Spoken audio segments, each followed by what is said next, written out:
पुत्र नारायण भक्त गयासुर ने अपने आराध्य नारायण को प्रसन्न करने के लिए भीषण यज्ञ आरंभ किया। ओम नमः विष्णु शंखाय मम सर्व मनवांछित फल प्रदान गुरु गुरु स्वाहा। ओम नमः विष्णु शंखाय मम सर्व मंगल कामना पूर्ति फलम गुरु गुरु गुरु स्वाहा। ओम नमो विष्णु शंखाय मम सर्व मंगल कामना पूर्ति फलम गुरु गुरु स्वाहा।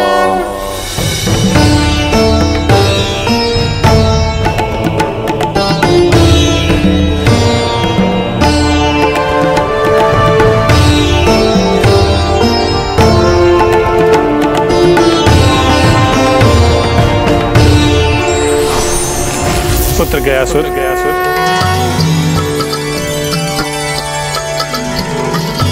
प्रभु नारायण मेरे आराध्य, मैं तुम्हारे तप से अत्यंत प्रसन्न। कहो क्या वरदान चाहिए तुम्हें? मुझे तो मात्र आपका तप करने से ही अपार सुख और शांति की प्राप्ति होती है, और आपने तो मुझे साक्षात दर्शन देकर कृतार्थ कर दिया प्रभु। आपके दर्शन ही मेरे लिए वरदान स्वरूप है प्रभु, और आपकी आज्ञा का पालन करना मेरा धर्म है प्रभु। यदि आप मुझे वरदान देना ही चाहते हैं तो मुझे निरंतर भाव से तप करने की शक्ति दीजिए प्रभु, और मुझे यह वरदान दीजिए कि जब मैं आपकी तपस्या में लीन हूं उस समय जो भी जीव मुझे स्पर्श करे या मेरे दर्शन करे वह यमराज और उसके दूतों के बंधन से मुक्त हो जाए, उन्हें मोक्ष की प्राप्ति हो और वो वैकुंठ गमन के अधिकारी हो। तथास्तु, तथास्तु।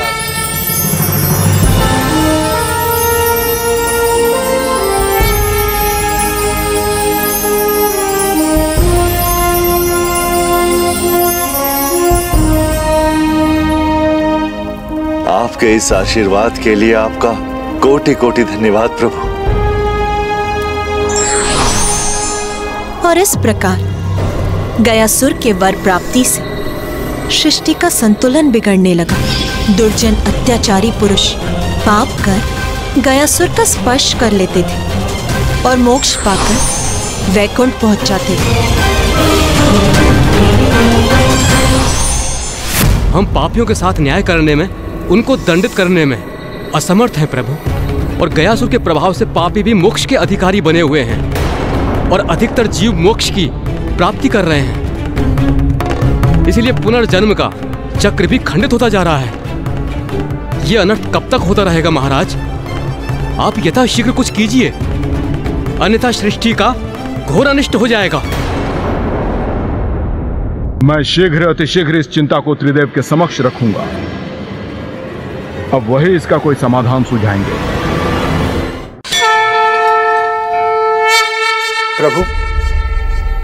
प्रभु आपने जो गयासुर को वरदान दिया है, प्रतीत होता है कि किसी को भी पुण्य प्राप्त करने की आवश्यकता ही नहीं होगी। यज्ञ आदि में किसी की भी रुचि नहीं है। प्रभु समस्त देवताओं का हविष्य आहार प्राप्त होना बंद हो गया। कुछ कीजिए प्रभु, सभी देवता निर्बल होते जा रहे हैं।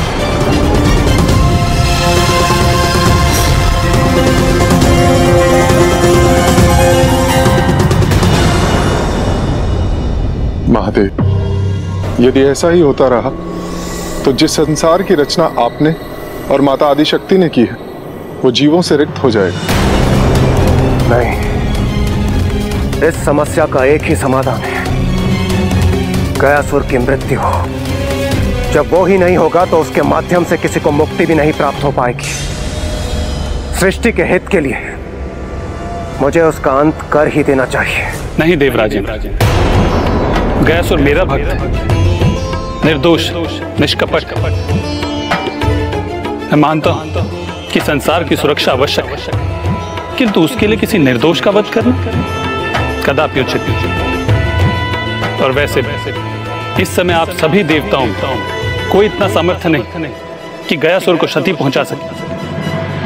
किंतु नारायण, क्योंकि मेरे वरदान के कारण उसके चारों ओर एक प्रबल ऊर्जा है, अब यदि मैं आपका सुझाव स्वीकार भी कर लूं ना देवराजेंद्र, तो आपकी शक्ति उस प्रबल ऊर्जा को भेद कर गयासुर का वध नहीं कर सकती। हमें कोई ना कोई उपाय तो निकालना ही होगा, वो भी शीघ्र, अति शीघ्र।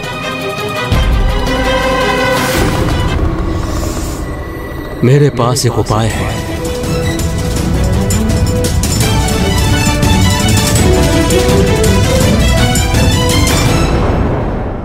ओम नमः विष्णु शंखाय मम सर्व मंगल कार्याय पूर्ति नमः कुरु कुरु स्वाहा।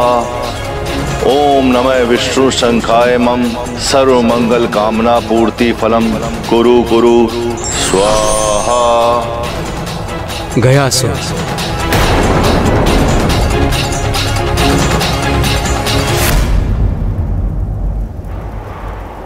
प्रणाम ब्रह्मदेव। मुझे ज्ञात है कि नारायण की तपस्या से ही तुम अति आनंदित हो। तुम्हें मुझसे अथवा किसी और से कोई वरदान नहीं चाहिए, किंतु मुझे तुमसे एक वरदान चाहिए। आप जो चाहे मांग ले ब्रह्मदेव। मैं तपस्या के मध्य जो भी मेरे वश में है वो वरदान देने के लिए प्रतिबद्ध हूं।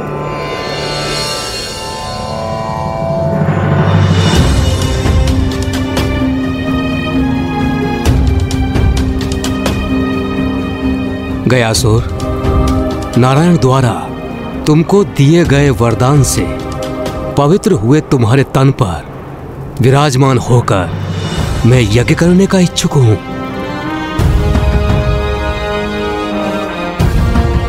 अवश्य प्रभु, यह तो मेरा सौभाग्य होगा। जब तक मैं तुम्हारे तन पर आरूढ़ होकर ये यज्ञ संपन्न नहीं कर लेता, किसी को भी हमारे निकट आकर मेरे यज्ञ में व्यवधान डालने की अनुमति नहीं होगी। अपनी इस युक्ति से ब्रह्मदेव ने यह सुनिश्चित किया कि अयोग्य जीव गयासुर के दर्शन अथवा स्पर्श के माध्यम से मोक्ष न प्राप्त कर सके। ब्रह्मदेव के आग्रह को अपना सौभाग्य मानकर गयासुर ने ब्रह्मदेव के प्रस्ताव को स्वीकार किया और स्वयं पृथ्वी पर लेट गया। उसका विशाल शरीर 5 कोस के क्षेत्र में फैल गया और ब्रह्मदेव उस पर स्थित होकर यज्ञ करने लगे।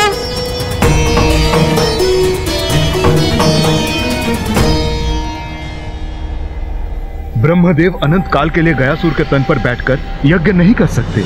एक समय के पश्चात उनका यज्ञ पूर्ण होगा और उसके बाद गयासुर पुनः उठकर तप करने लग जाएंगे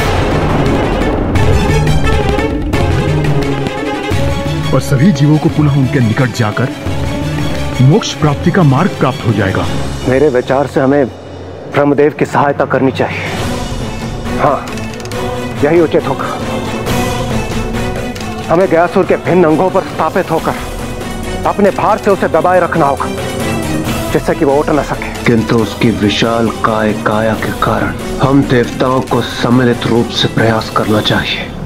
संसार की भलाई एवं सृष्टि के नियम पूरक संचालन के लिए गयासुर का पृथ्वी पर लेटना ही आवश्यक था, और जिसके लिए देवताओं ने एक सम्मिलित प्रयास किया। देवता गयासुर को उठने से रोकने के लिए उनके भिन्न भिन्न अंगों पर जाकर स्थित हो गए। हमारे भार से गयासुर पर कोई प्रभाव नहीं पड़ रहा। हमें उस पर और भी भार डालना होगा।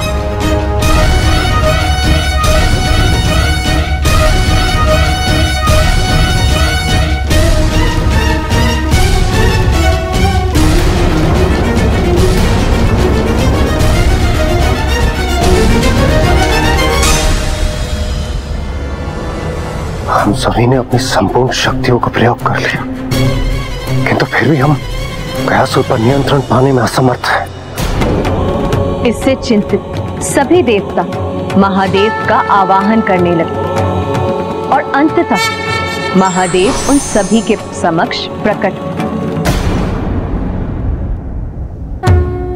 गयासुर नारायण का परम भक्त है, इसलिए इतना बल उसमें नारायण की परम भक्ति से ही उत्पन्न हो रहा है।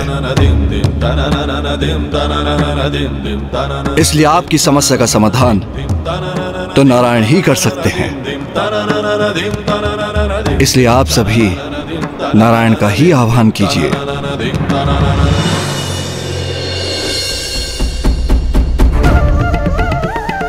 ओम नमो नारायणाय नमः। ओम नमो नारायण नमः। ओम नमो नारायण नमः।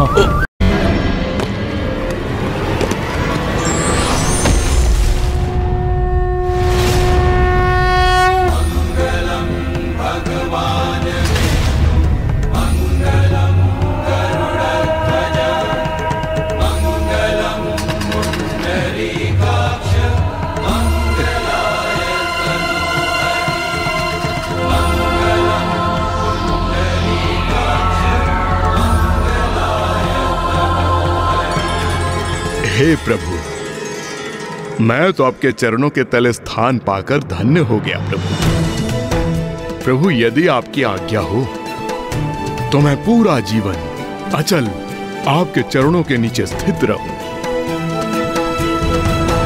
मैं तुम्हें आदेश देता हूं गयासुर कि तुम धरती में समा जाओ, ताकि कोई भी अपने पापों का प्रायश्चित किए बिना मात्र तुम्हारे निकट आकर मोक्ष न प्राप्त कर सके। प्रभु, मैं आपके आदेश का पालन अवश्य करूंगा।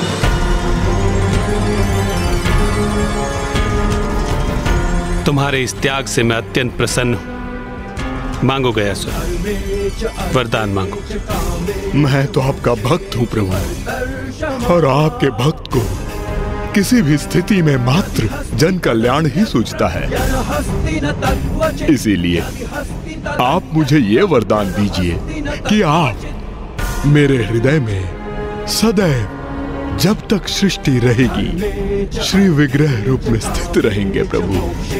और इस क्षेत्र में जो भी अपने पूर्वजों का पिंड दान करेगा उसे सद्गति की प्राप्ति होगी प्रभु।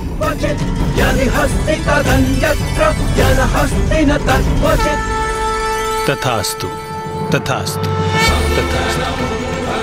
गयासुर, मैं तुम्हें वरदान देता हूं कि भूमि में समाने के पश्चात तुम्हारे शरीर के ऊपर की भूमि को पवित्र गया भूमि कहकर पुकारा जाएगा, और जो कोई भी अपने पूर्वजों का पिंडदान इस भूमि पर करेगा उसके पितरों को सद्गति प्राप्त होगी। और जिस दिवस इस पावन भूमि पर पिंडदान होना बंद हो गया, उस दिवस तुम्हें धरती के ऊपर आने की अनुमति होगी। मुझे मनोवांछित फल देने के लिए धन्यवाद प्रभु। अब कृपा कर आपके आदेश का पालन करने में मेरी सहायता कीजिए प्रभु।